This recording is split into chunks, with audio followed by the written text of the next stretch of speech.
Hi, it's Kristen. Welcome back for another DIY polymer clay earring video. Today's video is going to be all about sharing how to make this beautiful kind of jade color. Some people call it a howlite technique. There's a few different words for it, but might be some of my favorite earrings that I've made so far. I love the colors and just kind of how natural it looks. It's just like very artistic and just really beautiful. So I'm so excited to share with you today how to make this. This technique uses the translucent polymer clay and alcohol inks to color it, so you don't actually need a lot of different colored clays to make it. You just need some translucent clay and then some alcohol inks to color them. And before we jump right into the video, I do have one short announcement to make, and that is that my product photography ebook over on Etsy is doing a flash sale on it this week. I've lowered the price down to $9.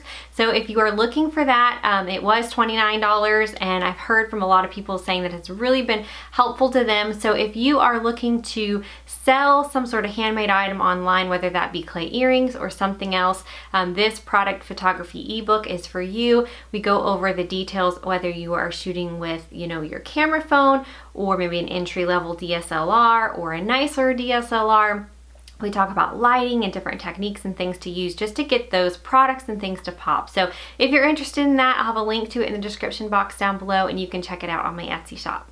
All right, without further ado, let's get into the tutorial.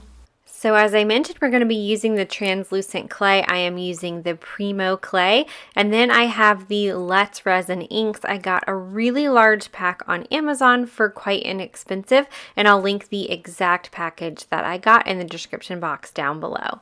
So we're just going to start by cutting our translucent clay. I have a larger piece, a medium-sized piece, and a small piece. I like to use the darkest color on the smaller piece, and then the medium color on the medium-sized piece, and then the lightest color on the largest piece. That's just my preference. You can do you could do that however you would like.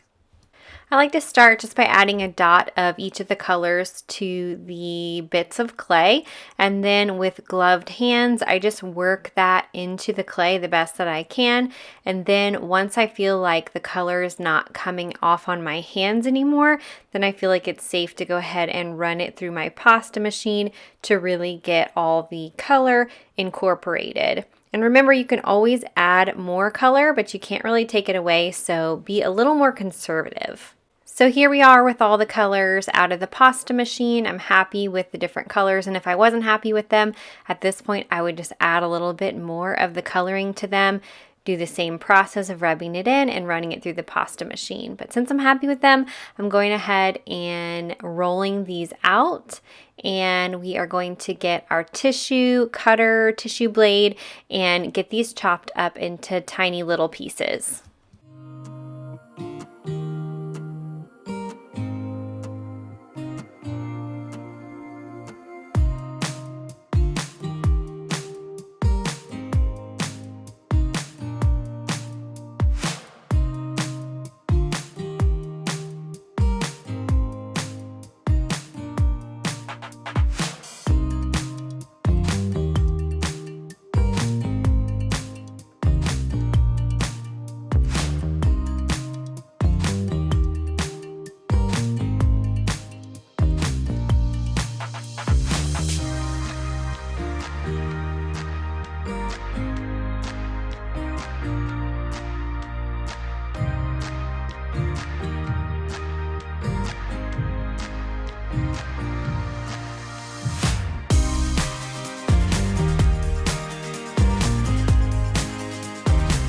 At this point, you want to separate all the clumps of like colors because you don't want the like colors to stick together. You want them to all be mixed up.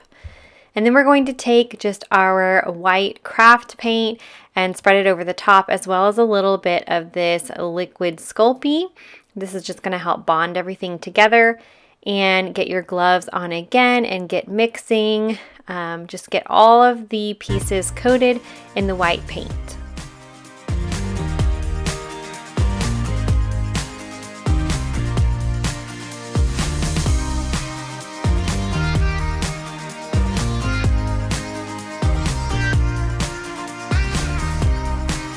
Once all the pieces are sufficiently coated, we want to start turning it into our cane.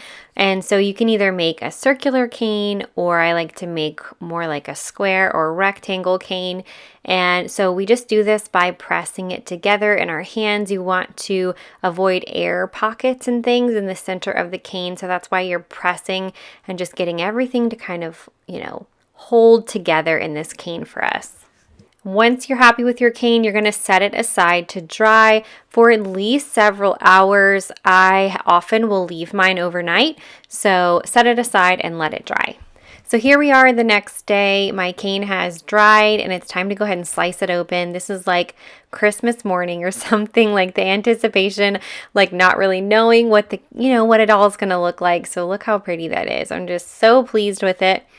So we're going to go ahead and slice this up nice and thin, and then we're going to get a piece of translucent clay, roll it out in our pasta machine nice and thin, and then we're going to layer these pieces onto it to make our slab.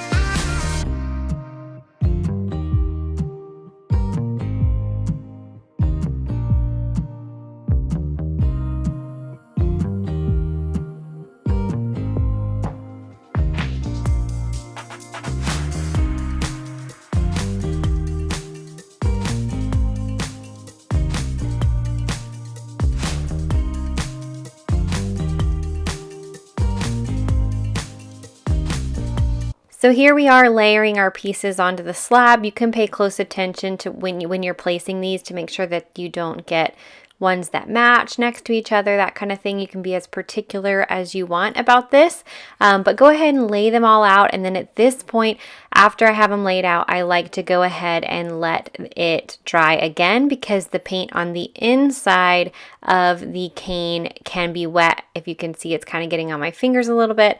So I also let this dry for several hours until it's completely dry to the touch before I start rolling it out. Otherwise, you'll get paint all over your slab.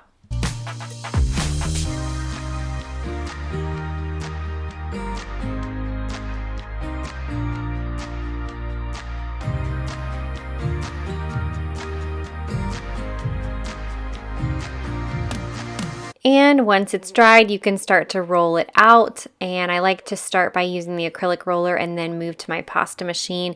And then of course at this point you are just going to use your cutters to go ahead and cut your shapes out, whatever shapes you are wanting to do this time. And then we will bake them at 275 degrees for about 30 minutes. And if you are new to polymer clay and you want just a basic video breaking down all the steps and all the supplies and different things that you need for this, I have a video. It's called Polymer Clay Earrings 101, and I break down everything for you, the entire process. It's like a 40-minute video because I go into such great detail. So if you're interested in that, that'll be linked in the description box down below. As you can see, I am putting the holes in my earrings at this point, and then we are going to go ahead and bake them.